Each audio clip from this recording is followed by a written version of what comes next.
Anang. Ya, siang.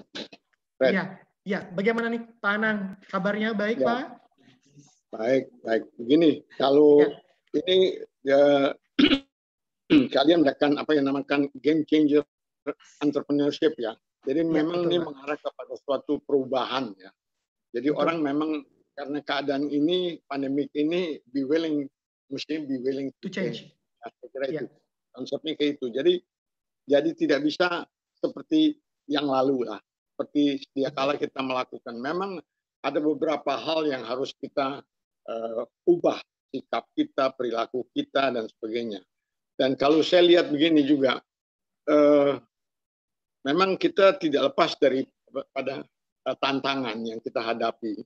Dan untuk itulah kita harus mengubah juga diri kita, walaupun yang sekarang katanya new normal dan sebagainya. Saya ingat cuma begini, yang ingin saya sampaikan begini. Singapura pada saat sekarang udah mengalami resesi. Indonesia bisa mengalami resesi juga. Kenapa? Kita punya pertumbuhan ekonomi di kuartal pertama itu masih plus 2,97 kalau saya nggak salah. Tetapi di kuartal kedua 2020 itu udah minus 5,32 tadi dikatakan. Ya toh? Nah, kalau di triwulan ketiga ini masih minus juga, kita sudah sampai di resesi. Ini jangan lupa loh, ya. Jadi saya kira perlu disadari oleh kita semua bahwa we have to do something. Kita harus melakukan sesuatu. Jangan lupa itu. Dan untuk itu memang kita harus merubah. Dan saya bisa pesankan kepada para pelaku bisnis, apakah itu para pelaku franchise, para pelaku lisensi, atau para pelaku BO dan sebagainya. Jangan asalan.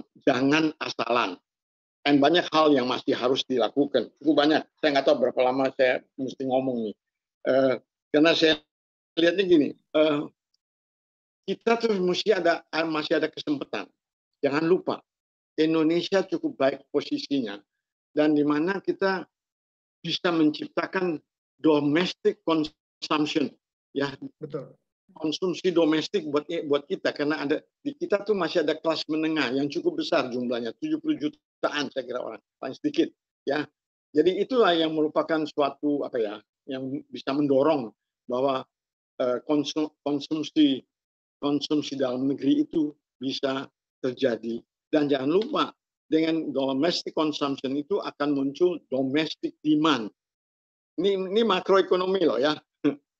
Jadi domestic demand itu yang penting, yang perlunya. Jangan kayak Singapura. Singapura tergantung dari perdagangan luar negeri. Import, ekspor, terus pariwisata. Indonesia masih ada. Yaitu pertanian kita masih ada. UMKM kita masih ada. Ya, usaha-usaha kecil kita, pekerjaan bebas dan sebagainya. Tukang solder, tukang sepatu. Itu masih ini. Memang itu yang dimaksudkan oleh Pak Jokowi. Kalau mau membantu supaya jadi ada sense of crisis, jadi itu yang perlu didorong juga.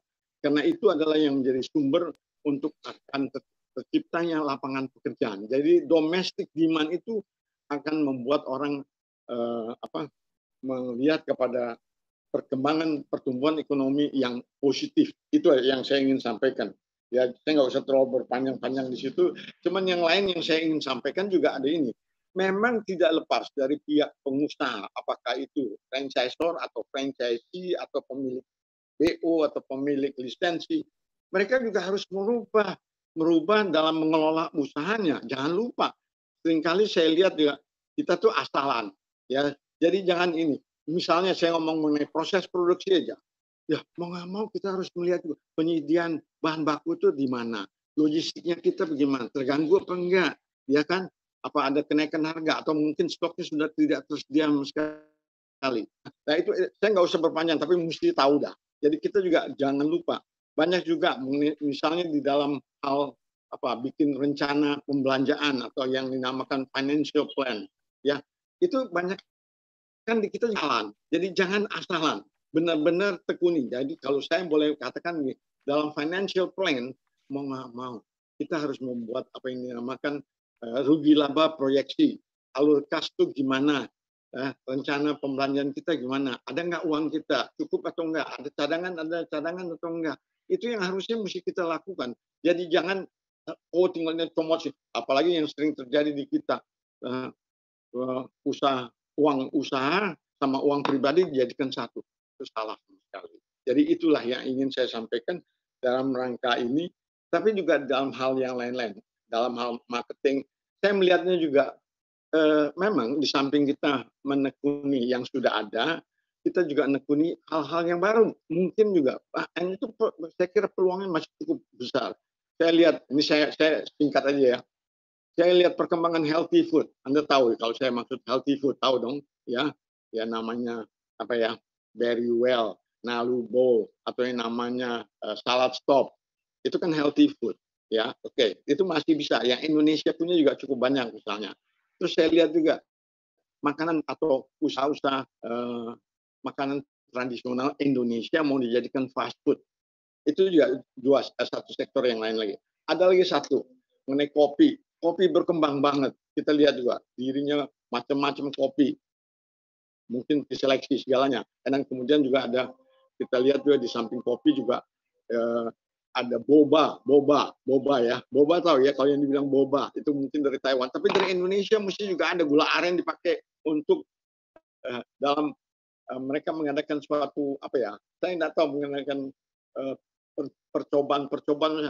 Freddy ketawa. Saya kira benar, Fred. Ada yang bikin martabak dengan rasa apa ya? Telepon. Coba bayangin.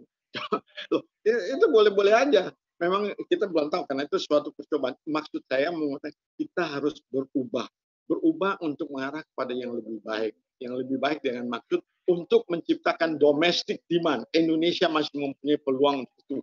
Kita beda tidak semata tergantung perdagangan luar negeri, tetapi we have our own substantial support system lah katakan gitu. Jadi domestic consumption akan menciptakan domestic demand dan itu masih akan membantu. Mudah-mudahan triwulan ketiga ini kita punya